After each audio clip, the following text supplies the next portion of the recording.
लोगों का स्वागत है। जय हिंद, नमस्कार, सुप्रभात दोस्तों आज मैं आप लोगों को संविधान के टॉप 50 प्रश्न जो परीक्षा में पूछे गए हैं उसका 15वां वीडियो प्रोवाइड कर रहा हूं। आप सभी वीडियो को पूरा देखें और इस तरह की वीडियो प्राप्त करने के लिए आप हमारे चैनल को शेयर, सब्सक्राइब और लाइक ज़रूर करें। चलिए हम अपनी वीडियो स्टार्ट करते हैं।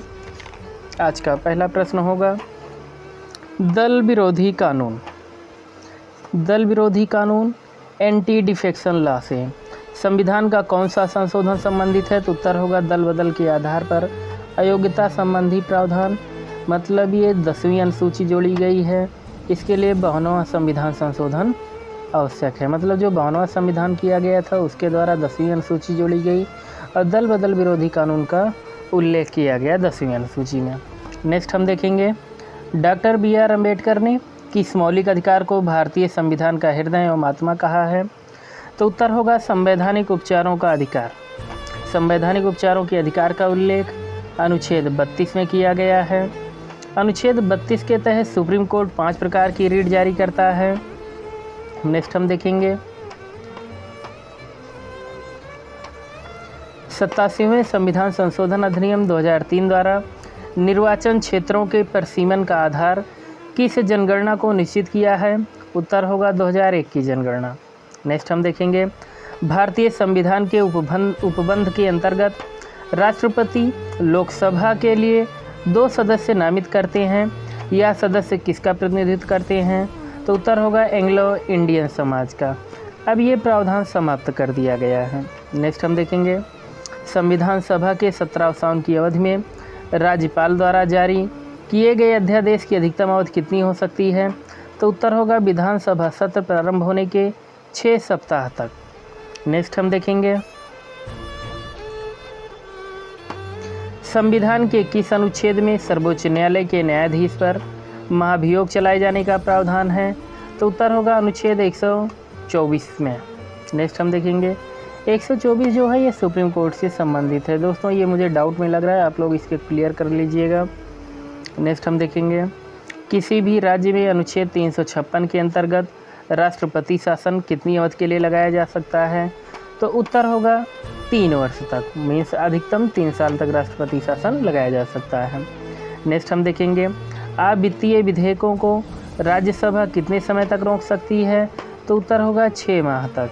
और जो वित्तीय विधेयक होता है उसे राज्यसभा सिर्फ 14 दिन तक होल्ड कर सकती है, उसके बाद ये स्वयं राज्यसभा द्वारा पारित मान लिया जाता है। नेक्स्ट हम देखेंगे, राज्यसभा के सदस्यों का चुनाव होता है। उत्तर होगा प्रत्येक राज्य के लिए प्रतिनिधियों का निर्वाचन उस राज्य के विधानसभा के निर्वाचित सदस्यों द्वारा। नेक्स्ट हम देखेंगे, लोकसभा का सदस्य अपना त्यागपत्र किसे देता है? तो उत्तर होगा लोकसभा अध्यक्ष को। नेक्स्ट हम देखेंगे, किस संविधान संशोधन द्वारा भारत के संविधान में समाजवादी और धर्मनिरपेक्ष शब्द जोड़े गए? तो उत्तर होगा 42वें संविधान संशोधन 1976 द्वारा। ये जो संविधान संशोधन है इसे मिनी कॉन्स्टिट्यूशन के नाम से भी जाना जाता है, लघु संविधान के नाम से जाना जाता है। इसमें संविधान संशोधन के द्वारा जो है लोकसभा का कार्यकाल 5 वर्ष से बढ़ाकर 6 वर्ष कर दिया गया था। नेक्स्ट हम देखेंगे, संविधान के अनुच्छेद 360 में किसका प्रावधान है? तो उत्तर होगा वित्तीय आपात का।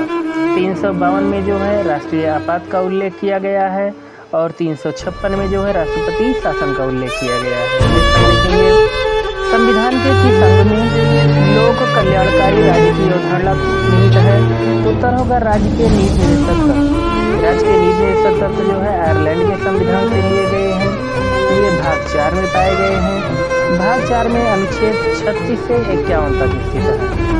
नेक्स्ट हम देखेंगे, राज्यसभा में राष्ट्रपति कितने सदस्यों को मनोनीत करता है? तो उत्तर होगा 12 सदस्यों को। नेक्स्ट हम देखेंगे, राज्य के नीति निर्देशक सिद्धांतों के संदर्भ में यह टिप्पणी किसने की थी कि यह एक ऐसा चेक है जिसका भुगतान बैंक की सुविधा पर निर्भर करता है? तो उत्तर होगा KT शाह ने। मीन्स राज्य का जो नीति निर्देशक सिद्धांत है इसके विरुद्ध हम न्यायालय में नहीं जा सकते हैं। यह प्रत्येक स्टेट अपनी आवश्यकता अनुसार इसमें दिए गए जो नियम कानून है उसे अपने विधानसभा द्वारा पारित करा करके एक्ट बना सकता है। नेक्स्ट हम देखेंगे संविधान सभा का गठन किस योजना के अंतर्गत किया गया था? तो उत्तर होगा कैबिनेट मिशन योजना। ये 1946 ईस्वी में आई थी। भारत के चौथे राष्ट्रपति कौन थे? तो उत्तर होगा बीबी गिर। ये द्वितीय मतगणना में चुने गए थे। पंचायती राज व्यवस्था का उद्घाटन पंडित जवाहरलाल नेहरू द्वारा 2 अक्टूबर 1959 में किस स्थान पर किया गया? तो सबसे पहले पंचायती राज व्यवस्था का उद्घाटन नागौर राजस्थान में किया गया, फिर उसके बाद जो है आंध्र प्रदेश में किया गया था। नेक्स्ट हम देखेंगे भारतीय संविधान के किस अनुच्छेद में किसी भी रूप में अस्पृश्यता निषेध का प्रावधान है? तो इसका आंसर होगा अनुच्छेद 17। इसी के बाद आता है अनुच्छेद 18 जिसमें उपाधियों के बारे में क्या बताया गया है, मीन्स उपाधियों का अंत है। उससे पहले आता है अनुच्छेद 16 जिसमें अवसर की समानता का उल्लेख किया गया है। नेक्स्ट हम देखेंगे लोकसभा के 545 सदस्यों में से कितने सदस्य संघीय क्षेत्रों से निर्वाचित होते हैं?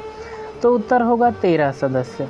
नेक्स्ट हम देखेंगे 1947 में भारतीयों को सार्वभौम सत्ता सौंपने की योजना किस नाम से जानी जाती है?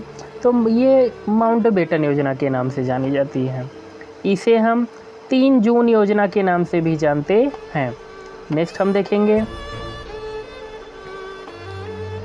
भारतीय संविधान की आधारभूत संरचना से क्या तात्पर्य है?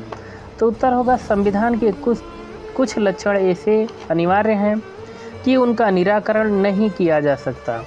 नेक्स्ट हम देखेंगे कौन सी क्रियाविधि ऐसे धन विधेयक को अंगीकार करा लेगी जो एक बार लोकसभा द्वारा पारित किया जा चुका हो किंतु राज्यसभा द्वारा संशोधित किया गया हो? तो उत्तर होगा यह पारित समझा जाएगा यदि लोकसभा इसे संशोधन स्वीकार अथवा अस्वीकार करते हुए दोबारा पास कर दे। नेक्स्ट हम देखेंगे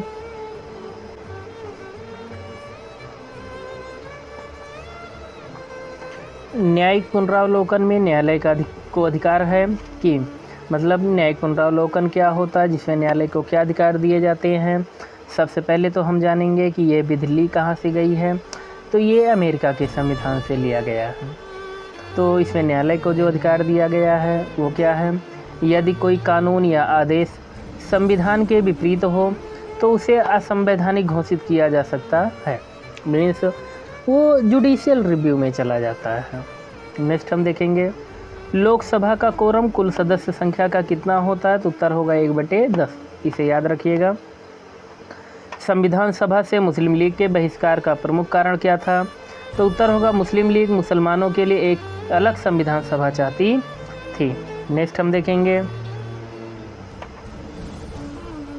जम्मू कश्मीर के संविधान में संशोधन करने का अधिकार किसे प्राप्त है? तो उत्तर होगा राज्य के विधानमंडल को। लेकिन जम्मू कश्मीर का जब से विशेष दर्जा का प्रावधान अनुच्छेद 370 और 35 से समाप्त कर दिया गया है, तब से जम्मू कश्मीर जो है जम्मू कश्मीर और लद्दाख 2 केंद्र शासित प्रदेश बना दिए गए हैं। नेक्स्ट हम देखेंगे संविधान के भाग 3 में वर्णित मौलिक अधिकारों की वर्तमान संख्या कितनी है? तो उत्तर होगा 6। जब संविधान बना था तो उसे मौलिक अधिकार कुल 7 थे, लेकिन 44वां संविधान संशोधन के द्वारा जो है संपत्ति के अधिकार को हटा दिया गया मौलिक अधिकारों से, और संपत्ति के अधिकार को हटा करके इसे अनुच्छेद 300 का में जोड़ दिया गया, जिससे अब ये विधिक अधिकार हो गया है। नेक्स्ट हम देखेंगे विधानसभा के 17 साल की अवधि में राज्यपाल द्वारा जारी किए गए अध्यादेश की अधिकतम अवधि कितनी हो सकती है? तो उत्तर होगा संविधान सभा के सत्र प्रारंभ होने के 6 सप्ताह तक। मीन्स राज्यपाल यदि कोई अध्यादेश जारी करता है तो यदि विधानसभा नहीं चल रही है दोस्तों, तो विधानसभा ना चल रही हो उस कंडीशन में अध्यादेश जारी किया जाता है। लेकिन विधानसभा की जब पहली बैठक होती है तो बैठक के 6 सप्ताह के भीतर उस अध्यादेश पर कानून बनाना अनिवार्य होता है।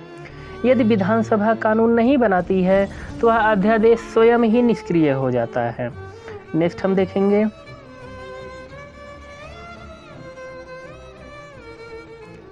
किस राज्य के आरक्षण विधेयक को 9वीं अनुसूची में सम्मिलित किया गया है? तो उत्तर होगा तमिलनाडु के आरक्षण विधेयक को। राज्यसभा के सदस्य चुनने के लिए विधानसभा में किस प्रकार का मतदान होता है? तो उत्तर होगा खुला मतदान।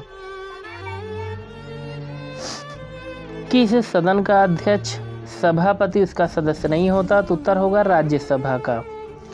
आज का लास्ट प्रश्न है दोस्तों, इसको हम देखेंगे।